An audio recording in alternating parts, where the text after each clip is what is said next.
It's time for another edition of Down to the Wire, and this week we go to the Wither Stakes in New York. We're also going to take a look at the Holy Bull. Later on, off the track, we will talk about slop wins early on in the season and talk about the Oaklawn series for 3-year-olds. Joining me again is Capping with Candace Hare. And Candace, it's the Wither Stakes, and this is always an interesting race because even though the Jerome kind of kicks it off in January, this is where you kind of see the field quality increase and some of the better horses start to come out. Yeah, it certainly seems to be this case around this time of year. While the Jerome hasn't had nearly as many winners actually make it or run well in the Derby, around this time of year is when you start seeing, those more established, accomplished horses popping up for their first runs of the year. This is a race that sets up fairly similarly to the Jerome, I thought. Similar horses who ran there. But a couple newcomers and a good amount of speed, which I think makes this race interesting. We have a Vorticity who goes forward. King Kranz has some speed, as does Adventist. So I think you're going to get a pretty solid early tempo out here in this race. For me, I find it tough to go against Flexibility the way that he won the Jerome and the way that the track was playing that day. I thought that watching that entire card back after the race, I thought the track did favor speed. So for him to come off the pace the way he did, really stamp that performance as a very solid one. Again, I don't see any of the other horses who ran against him reversing that form. But I will say I am intrigued by the addition of Adventist. He's only run once, but he encountered a very fast pace early, even though he was up on the speed, and he went off to draw off by over 11. So that's pretty nice, and the breeding there is solid. He's by any given Saturday out of a deputy minister mare. So while I think Flexibility is certainly the one to beat here, I think you can maybe make some money throwing Adventist in underneath him and playing that Cold Exacta. Yeah, in the Jerome, it was Flexibility over the outside horse there. And Vorticity's a nice horse, and I thought he showed a lot of guts the last time and really dug in there. I think there's still some upside with him. I mean, he hasn't never really ran a bad race, and Distorted Humor and Flatter, I think, kind of can get a middle distance horse. So I don't think he's necessarily going to regress.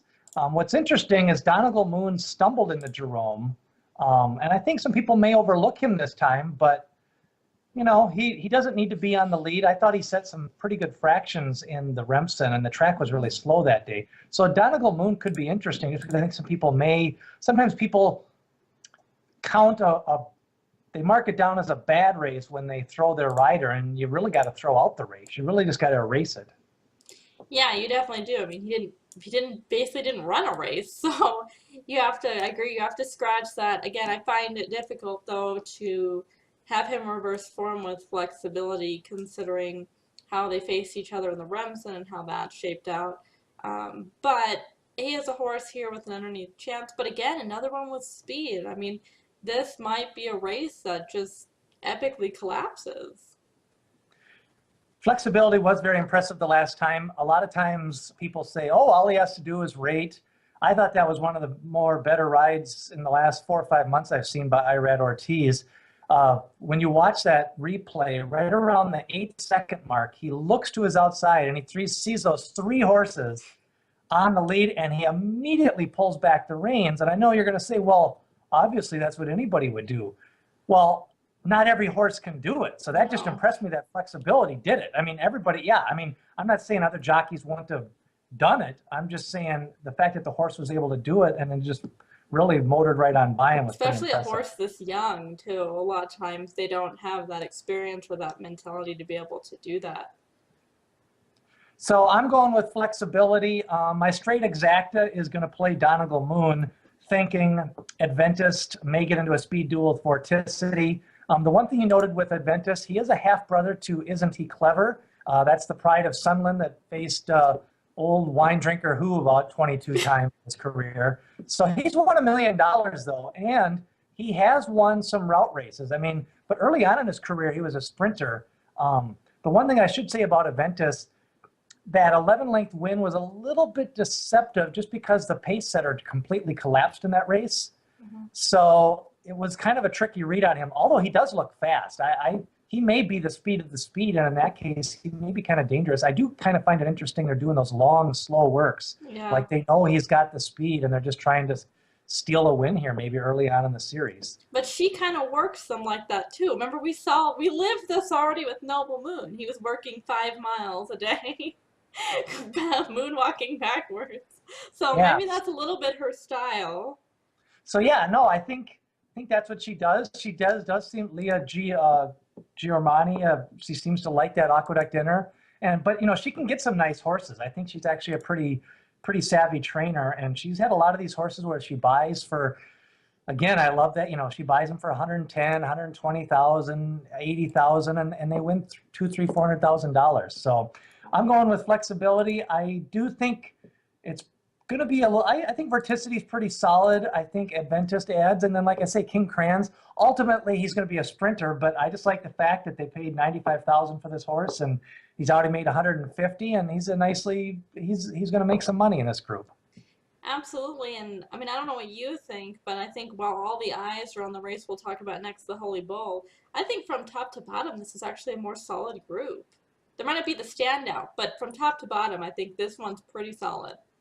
Yeah, and I think definitely 4 or 5 of these could go on to the Gotham, and then you add a couple of more, and maybe a couple of those Florida horses have to shake out to go to some other places, depending on what happens this weekend. Let's go to Hallandale now, the Holy Bull, which really kicks off the better series. You start to get a $350,000 pot. It's still a 10-point race for the winner, and I think we're seeing in both these races that if you're going to run a long shot in these preps, wait till the 50 or 100-point race. The last couple of years, I was always wondering, like, why are 14 horses entering a 10-point race? It does you really no good in the long run. It doesn't, but it is a little weird. We talked about, you mentioned these long shots, and the one long shot I was looking to get into this race was Cherry Ride from the Dale Romans bar. He's not here, and instead, another horse from that yard who lost from my 16th lengths is. So, beats me. Well, it is a little, I think that might have been just to fill out the field. That's what they call a courtesy entry. So, you notice he's got 5 races, and 3 of them he's lost by 17, 16, and 13 lengths. So Yeah. I guess you'll call this one a conditioning race for him. But the big 3 in this race is really the chatter. You got Mohe Men, you got Greenpoint Crusader, and Conquest Big E. Which of those 3 do you like? Or are you going to go outside the box and pick somebody else? Well, I don't think weather's supposed to come into play for this race, and so with that not being the case, I can't pick Greenpoint Crusader. I think this is a horse who's just been inherently overhyped off of slop wins, which we'll talk about later, I suppose. I mean, yeah, he's well bred, but I think the most of what everyone's talking about with him, it goes back to his maiden win, and then his Champagne, especially the latter of which was over a sloppy track, and I thought that was a track that, inherently he really improved over. I know you've mentioned his breeding before as being slop-tastic, and it certainly is. He ran well enough, I thought, in the Breeders' Cup Juvenile, but I just don't think that he's quite at the level that he's being hyped at. Doesn't mean he won't get there. He's just not there yet. So for me, I find it, hard to take him in this sort of a spot. I find it just as difficult to go against Mohamed here. If there was more horses or more speed, I think that you could make a case against Mohamed. I mean, I think he's a very nice individual, but, we don't quite know what we have at this point in the time. But with this small field, there's 0 speed in here. I think Mohamed just goes to the front and takes him home. Like, there's no reason to have to rate here. There's no reason to have to get cute here. If you think you have the best horse in the race, then go to the lead and win. And I think that that's what they're going to do here with Mohamed. On the 16th, it's fine for him. He's one of these who, when we get up to these 9 furlong distances, I might be a little bit sketchy over, but here right now, this distance is absolutely fine. So I'm going to take Mohamed to win. If you're looking for any kind of value, though I don't think there's much in this race, I'd consider the straight exacta Mohamed over Frontier Ranger. That Frontier Ranger put in a good effort in that allowance race against Cherry Wine at Gulfstream Park last time out. He's just a great little guy, and I think he's one who's going to be really forgotten in here. And to be honest, I just don't rate Conquest Big E or Greenpoint Crusader really highly. I think both of them are really beatable in this spot. So while Mohamed might be a standout, I think it's worth it to take an outsider in Frontier Ranger and put him second. Conquest Big E gets Mike Smith. In 3 of his 4 races, he's led at the 3rd call. I think people kind of think Conquest Big E is a little slower than he actually is. I don't know. I'm putting out the theory. I think Conquest Big E is going to go to the lead. I'm not saying he wants it. I'm just saying I don't think I think he's got more speed than people think he does, just because he's led at 3 of the 4 calls. He was 3rd in the Breeders' Cup Juvenile at the 2nd call. I think he has some speed, and I just don't think Mike Smith is going to go there and want to run 5th. I just think, why would you not? In a short field, I don't think it's going to hurt him if he goes to the lead and finishes 2nd. What's the difference? Yeah, I mean, it wouldn't be shocking if he went to the lead. I mean, to be honest, in this race, it wouldn't be shocking if pretty much anyone went to the lead because nobody wants it here. And Mohamed, he's 3 for 3. This is the race they circled right after the Remsen, so I do like that just because this is the race they pointed for, and seems to be this is the race that Kieran McLaughlin loves to win down in Florida or point for. He won it 2 years ago with Cairo Prince. And whether you like the horse or not, Frost had at some point going into the turn of that race last year, everybody thought Frost was going to win by 3 lengths. So the horse is ready. So I'm saying he knows that. Yeah, he just couldn't breathe. We know that now. Yeah. So, I mean, he's had a horse back-to-back years, perfectly tuned up to win this race. And so I fully expect this horse to be ready to win this race. Absolutely. And, I mean, we're talking a race that's probably going to have 2 short prices. You'd think Mohemed's probably odds on in this field. I'd expect the other really short price to be Conquest Big E. And I think that's why, for me, I'm willing to try to beat Conquest Big E because while the horse certainly has some talent, I think he also is a horse who inherently is almost always overbet. Well, that's the Holy Bull. Greenpoint Crusader will probably be the 3rd favorite in the race. And then, like you say, from there, it gets toughy. Fellowship just seems a little outclassed. The one horse definitely outclassed. And like you say, maybe picking up the pieces on the outside if he can lay a little bit off that pace. Frontier Ranger, although he looks a little bit slower on the speed figures, he's never cracked the 70 barrier on the Beyer scale. Maybe he can just fit the race shape and run on for 2nd or 3rd. So that's the Holy Bull. It's 8.5 furlongs. Of course, earlier the 4th race of the day is the Withers, so they're running that a little bit early. Now, a couple of weeks ago, we had the LeCompte Stakes, and we didn't chat since that one. Held pretty much true to form with Mo Tom, Tom's Ready, and kind of 1-2, 2-1, but those were 2 of the top 3-4 favorites, and they pretty much ran 1, 2, 3, 4 favorites. They did. Like I say, the race really held to form as far as the public wagering went. I mean, I don't know about you. I just personally wasn't blown away. And maybe it's too early to want to be blown away, but I thought it was kind of a messy race. Aside from the winner, I'm not sure how I felt about any of the others. I like Tom's Ready going into the race, but I don't really love him a ton coming out of the race. And I mean, I think what's amazing about this race to me, and maybe it'll end up being the statement of this, Triple Crown season leading up to the Derby, is that the Uncle Mo's are still running. I mean, I think when they came out of the gate firing, I suspected that maybe they were really precocious, maybe that a lot of them wouldn't train on, and here we are, and there they got 1st and 3rd on the same day that Nyquist was named 2-year-old champion. So the Uncle Mo's still seem to be going pretty strong, even at this stage. Whether or not that continues all the way to the Derby, that remains to be seen, but I'd say I'm a little bit impressed that they've lasted this long just winning and winning. Yeah, I thought the LeCompte was pretty formful, and, I thought, the top 3-4 horses all ran good races. I think they were clearly better than some of the also-rans, and I think even that race, there was 15 entered, but only 10 ran, and one of them was a maiden. So, and then you saw a couple horses that were entered in that race got smoked in an allowance race the next day. So, I mean, I can only wonder what they would. I mean, yeah, they really were just. I think there's a class of 20 horses that are just better than everybody else, and I just don't know if that's going to change again. I just don't see these late developers developing, and I just think, 2 years ago I offered as a theory when there's half the number of horses, we can go from a crop of 45,000 to 20,000. You get half the amount of good horses, and I just think the cream rises to the crop. And yeah, they may shake up a little bit amongst themselves at the top, but I ain't seeing those late bloomers blooming, at least the last couple of years. No, no, it Um, doesn't seem to be the case the last 2 years. We've had, the winter book favorites essentially, or at least early January, February favorites taken all the way home. So, and then from a wagering standpoint, at least, we hope that we have some more winter bloomers this time around. Certainly makes it more interesting if it's not so formful and makes us have more opportunities to make some good money, because that wasn't the case last year. you wanted to go off the track in your topic this week? I wanted to talk about sloppy track wins. We talked about Greenpoint Crusader here, but the big one that comes to mind is Zulu. That horse won for Todd Pletcher at Gulfstream Park over a sloppy surface. A Coolmore horse won that. People were going crazy on Twitter saying, this is it. This is your Derby horse. This is who's going to take down Bohemian.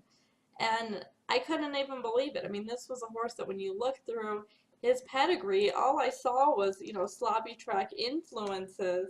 And yet it seemed like everybody was thinking this was the best win they've seen all season. I mean, while it was impressive, I do think that these sloppy track wins are ones that always need to be taken with a grain of salt, not just because some horses freak over the surface, but also because a lot of horses simply don't handle the surface at all. So you tend to see those wider margins of victories, and I think that's certainly what happened with Zulu.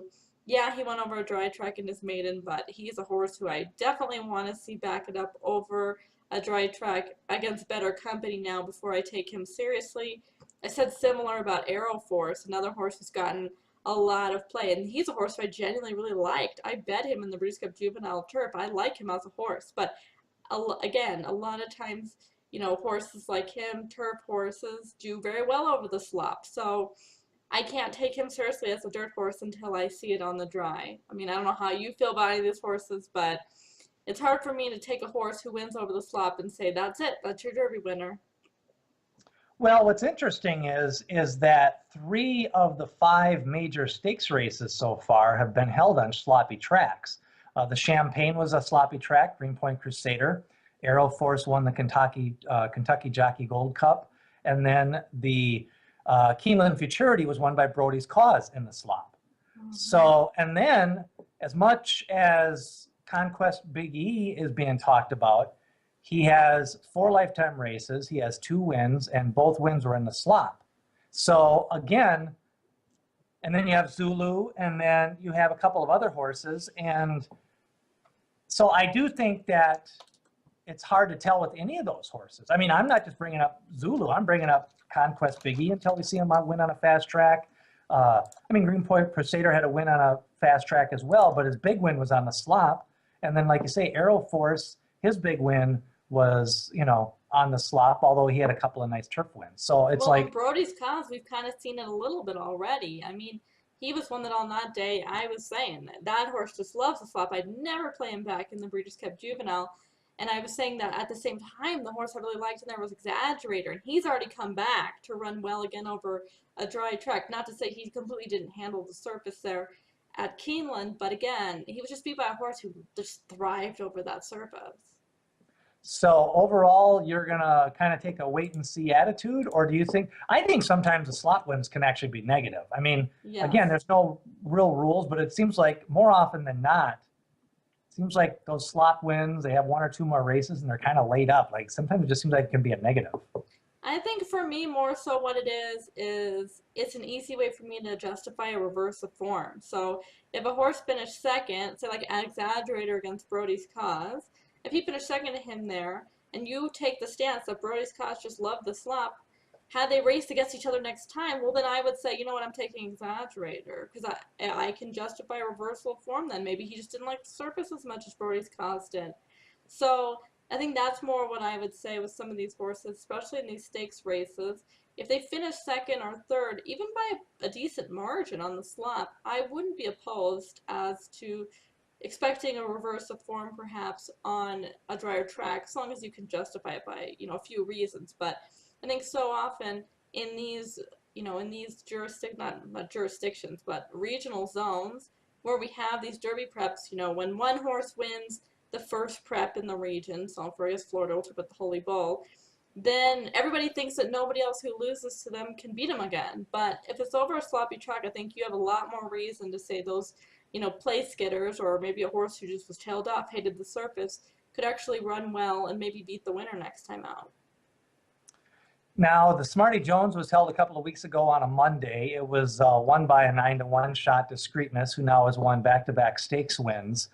Speed Figure came in a little light, and overall, that was a big field, but I think, again, it's like, what's ridiculous is just the money in that series, especially in that Rebel with $900,000, and then you have the Arkansas Derby only 100,000 more. Like, which of these, like, let's just say that the big three run big within a couple of lengths at Gulfstream this Saturday, it's like somebody has to go take that free money at Oaklawn.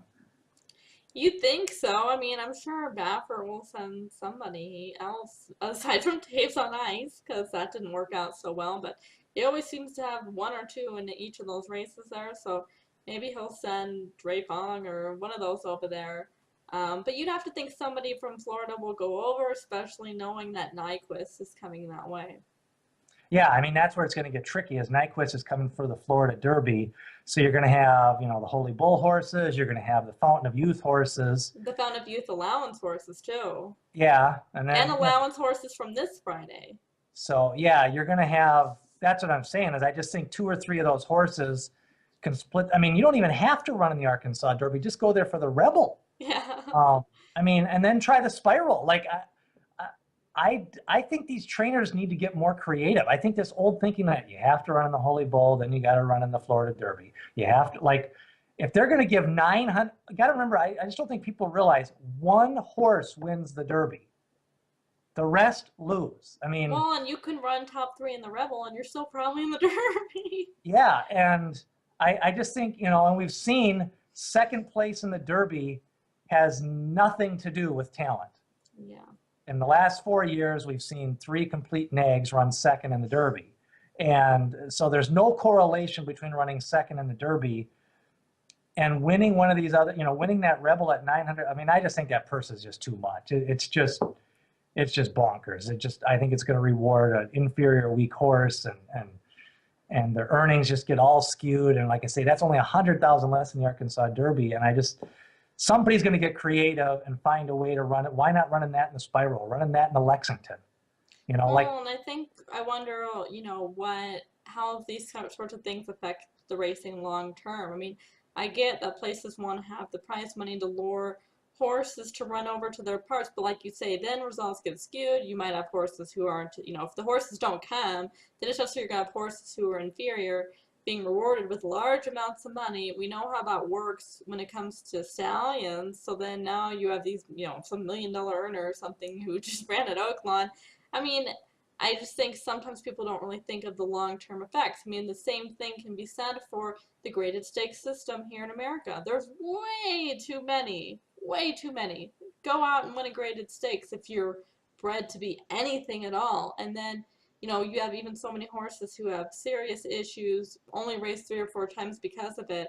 But they go out there, they get that black type, they get that prize money, and there they are standing in Kentucky. And I don't necessarily always think that that's the best thing for the breed in general, because now you're breeding those horses that had those issues, whatever they might have been.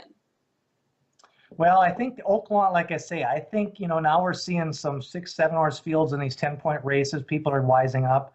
And like I say, I think somebody's going to think outside the box and realize you don't have to run in one of those $1 million races. You can run in the Rebel, still hit the Lexington, or try the Spiral in the Rebel, or whatever. Any combination of races where you got to treat that. I mean, it's a $900,000 race. In all intents and purposes, it's a $1 million race. And you've got to, treat it as such. And then you win that in the Lexington.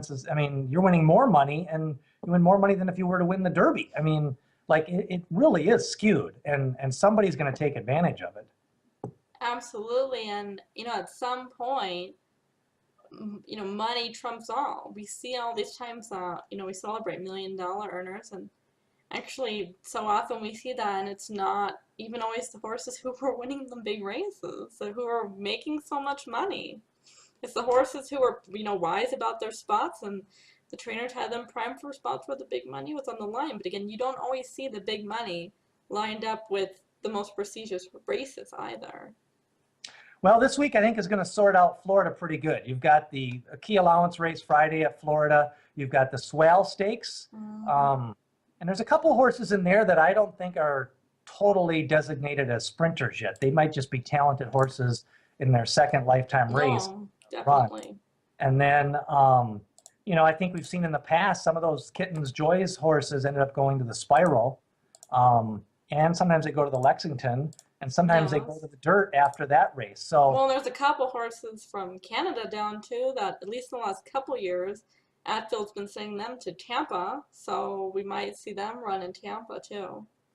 So I think that's going to sort out some of that Florida form. I think the Withers, I think we'll find out a lot about flexibility. If he knocks off this field, then I think he kind of goes to that king of the New York crop. Yes. If he somehow gets beat, then I think, that opens up New York a little bit, and I think there's still some talent in there. Donegal Moon threw his rider. You got to give him one more shot. Yes. Adventus won by 11. You got to see if he can maybe do it.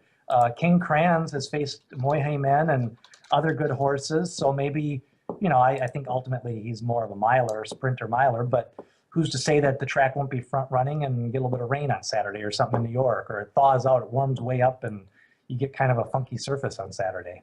Yeah, I mean, the inner can play a little funky at times, that's for sure. Especially the rail. It seems like that's a track that the rail can light up or just go dead very quickly. Well, I think next week we're going to be in the same boat. More Spirit is pointing for the Robert Lewis, and I've seen very few horses pointed for that race. So we could be looking at a 5 or 6 horse field in that one. And then we also get to see Songbird in the Las Virginias next week. Definitely, it's good to have Songbird back, but yeah, a little perplexing about all of these short fields, especially because I thought our juvenile stakes races were enormous fields. So where have all the horses gone? They're waiting for the Rebel, $900,000 purse. That's going to be the one big field. Well, I wouldn't doubt it. I mean, I just think that it could happen that way. I think the 50 pointers and the 100 pointers are going to be 13, 14 entries, and you never know. You get a favorite stuck in a 13 or 14th post, and that can beat them. So we've seen very, very rarely do 13 and 14 horse wins in those full fields when they actually stay at 13 and 14 horses. I mean, sometimes they're scratches and they end up being. I was going to say, like last year didn't. I want to say it wasn't like I'm a Chatterbox being that was the fillies, but wasn't she out wide on one of them and won? And yeah, that's why it was impressive. She won from the 1 hole, won from the 12 hole. I mean, yeah. So that's what kind of, to me, kind of made her stick out a little bit. Well, maybe it's a little bit easier down there, I guess, of all the tracks too, to win from out wide. You have a little bit more room to work with late too. Well, we saw the same thing with International Star. I think he won out of the 1 hole and the 10 hole. Yes. So I mean that was kind of bizarre with those 2 horses, but they just kind of dominated down there, and even that second prep, already I think we're going to see 5 from the Lecomte come back for the Risen Star, and then a couple of newcomers. So like I say, I think there's that group of 25 horses that everybody kind of knows is just a little better than the rest. They don't necessarily know the order of them yet. I'm just saying everybody kind of has a sneaky suspicion who those top 25, 30 horses are. And I just don't see these maiden horses just really making that much of an impact. No, it doesn't. I mean, I think you have a couple who've won allowance races who people have maybe forgotten a little bit, but even those are few and far between. All right, that's going to do it for another edition. We'll come back next week. We've got the Las Virginias, and we'll also talk about the Robert Lewis and maybe even one of the other stakes races from Santa Anita. That's going to do it for another edition of Down to the Wire.